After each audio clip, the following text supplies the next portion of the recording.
What up, YouTube?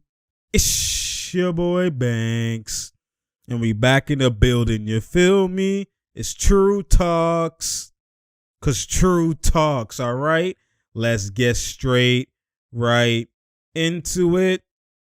So you already know, man. Obviously, we're gonna talk about the Clippers, man. The Clippers and the Minnesota Timberwolves. Obviously, you know, I know y'all who love the Clippers. I haven't really been doing that much Clippers videos for this year, especially with PG and Kawhi down. It was kind of tough, you know what I'm saying? And it's like, if I dissect the team every single day on what's going to, like, they're not, that team is not, like, mans are playing outside their roles because Kawhi and PG, at least, even if PG was there for the most part, and I would still, you know, obviously do breakdowns and stuff like that because you can kind of foresee what mans are going to play even with the insertion of Kawhi. But when you have PG and Kawhi gone, now guys are playing however they're playing. It's kind of just, you know, just it's not really anything to really talk about because mans won't be playing this way anyways when both get inserted, or at least one of them. So now when PG's back, he just came back, you know, a couple games ago, and he's been playing pretty good, pretty solid. You know what I'm saying? And then now they had the play-in, obviously. He kind of was, he wasn't fully in stride, but, you know, he had enough games under his belt to now have a great performance in the play-in. He did not have the best performance, but he didn't play too bad. He made up for it. We'll talk about that. But, you know, Pat Bev got his revenge. You know, he's celebrating. Obviously, it got corny how he started celebrating like he won the championship. You know what I'm saying? And started crying and all of that type of stuff. You know, Pat Bev's going Pat Bev. But I do rate how, you know, he got the steal on Reggie Jackson, and he was just, you know, he was in man's grill and wanted smoke and wanted to beat them with all his might and all his power. And you could just see it in the energy and how, you know, he has propelled and given some heart and given some grind, given some fight, some strength, you know, some backbone into, you know, Towns and just the rest of the Wolves. He has done that. So, you know, his energy is contagious, you know, in terms of just the attitude. I rate the attitude, not necessarily how he facilitates the attitude.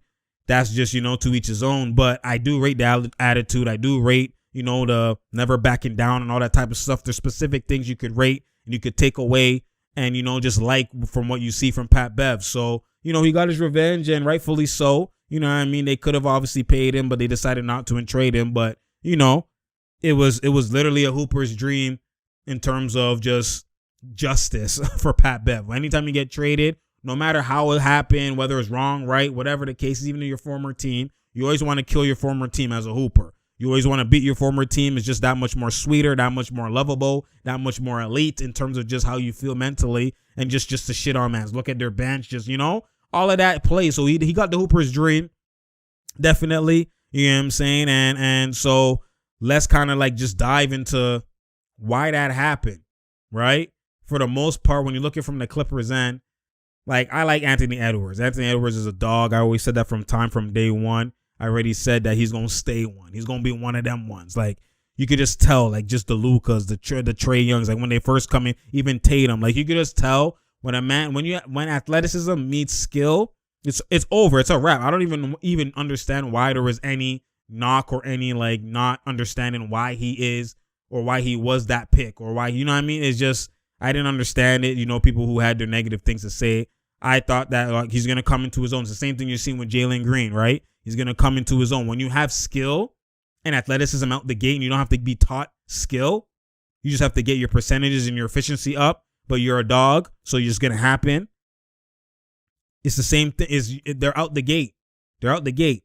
You can just see. You know what I mean? You just can see that they're dogs like that. So I already kind of know what it was with Edwards. I already knew. You could just see in how he talks and how he moves. Like, that boy, like, he loves this shit. So when you look at it from that perspective, like, I already knew who's going to play big in this game. Cat, on the other hand, like, he just be struggling. I know foul trouble, but those foul trouble, like, he was just making stupid fouls that he shouldn't make. Like, Cat, when you've seen him in the playoffs before, like, he doesn't play up to par when it's needed. He hasn't really done that. And that's been one of his knocks. He has that kind of Harden syndrome. He kind of has that playing around. I understand, like, there's more to it, rhythm, etc. But just the fact that he let Batum guard him, he didn't baby and break Batum's chest, like, that was the game plan for Ty Lue. We're going to put Zubac on Vanderbilt. Vanderbilt's not really a shooter like that. He's a 6'8", 6'9" athletic wing. You know what I mean? Kind of like he plays like that Bruce Brown type of role, pick roll, but just a taller version. You know what I'm saying? We're going to put Zubac on him and put Batum on Towns and kind of just throw random doubles at him off of, make Zubac double off of Vanderbilt, etc., and throw it at him in gaps and stuff like that and throw him off. And, then obviously Towns was trying to be aggressive, so he's like, anytime I get it from three, I'm just pulling, right? But he wasn't really attacking. He started later down the line, started attacking and getting, offensive rebounds and just going, in the paint more so later down the line in the third and fourth. But he got foul trouble, so he wasn't able to be consistent at it. Now, what really changed the game, because, the Clippers had a great game plan, but what changed the game was when they put Zubac in pick and roll, D'Lo, and Zubac is playing drop coverage, and D'Lo just killed the PNR. That was what changed the game drastically in terms of that was what prevented the game from being a blow. That was what kept Minnesota close, was Anthony Edwards. Obviously, him doing whatever he was doing, he's going to do that regardless. But what actually propelled them and kept them in the game really, really, and put them on big runs and spurts was D'Lo. D'Lo I like his poise, attitude. I like how he's just, he has the ice in his veins, and he literally is like, he's a skilled hooper, poise, in clutch. He's always going to come up big, like, big shots, big, he's elite, man. I like him. And he was an all-star, and he's poised, and he's just the way he plays in the PNR, shield the man, hit him with the floater, crossover, for the step back three, pull up in the gap from three. You know what I'm saying? He's just smart. He's just smart, controlled, poised, don't ever get rushed, stuff like that. Like I like his game. So when you look at it from that perspective, man, that's what changed everything. That's why you seen Ty Lue said, I probably should have threw some hedges, some traps off the picks, for D'Lo, because he changed the dynamic of everything, right? Because even with Ant snapping and going to work, the Clippers were still having a 10-point lead, 7-point lead, stuff like that, controllable. But what kept it from exploding and kept it from brought it from 10 to 5. And then when it was 5, instead of it going to 15 or from 10 to 15, now it's 10 to 5. Stuff like that was D'Lo. It was D'Lo that was operating at that level. So, you know what I mean? And then it translated to fast play and in transition, especially in the fourth quarter. They went on a 21-5 run, and a lot of it was D'Lo, coming up, pulling threes, and Naz Reid getting a rebound, and then fouls for, free throws and stuff like that. Transitional play, miscommunication off the screen, off the what's it called? The pick from Anthony Edwards, and now he just goes and punches in the paint, like stuff like that. PG getting killed off the step back three. You know what I mean? Just breakdowns defensively, but for the most part, the Clippers played great defense for just the whole trajectory of the game. It's just that stretch right there is where the crowd got into it, and just, because, with Towns being fouled out, they just found a way, and then that's what just propelled the game. And it just started from D'Lo and Anthony Edwards mainly. Paul George was doing shot for shot with them, and he was 3 for 6 in the fourth. And that third quarter, he snapped. You know what I'm saying? At first, he played bad, but I didn't think it was like a pandemic P situation.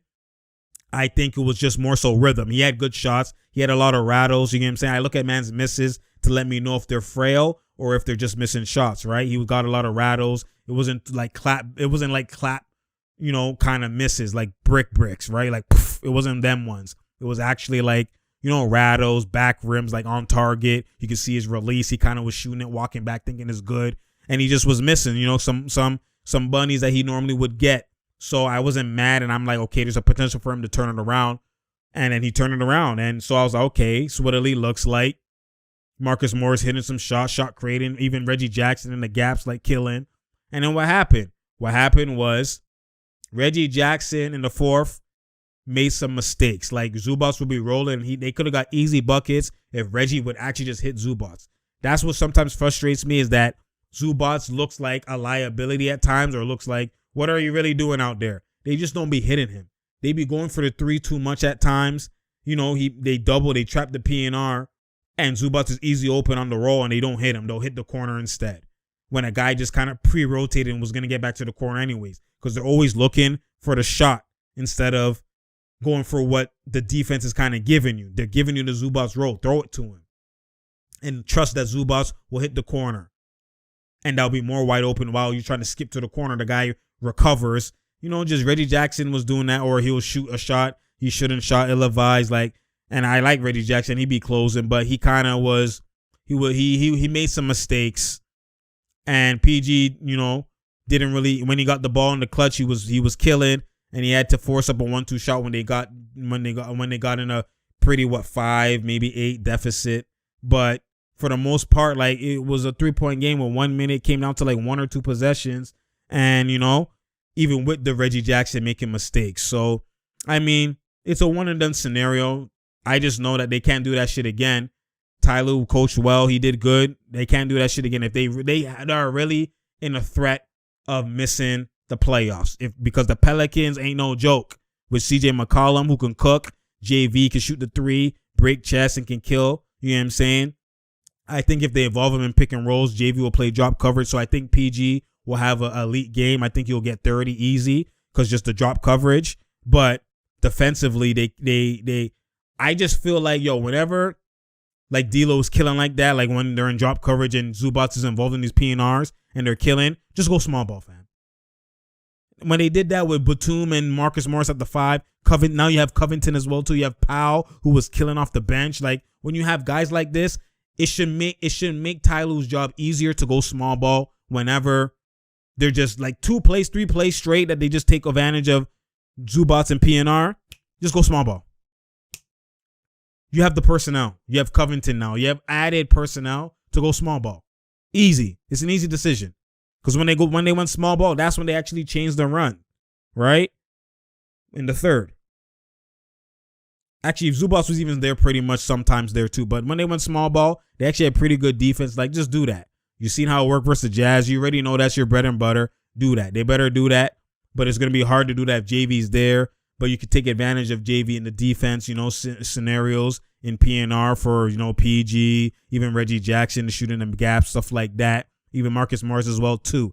So when you look at it from that perspective, it's going to be a tough cover with Brandon Ingram, CJ McCollum.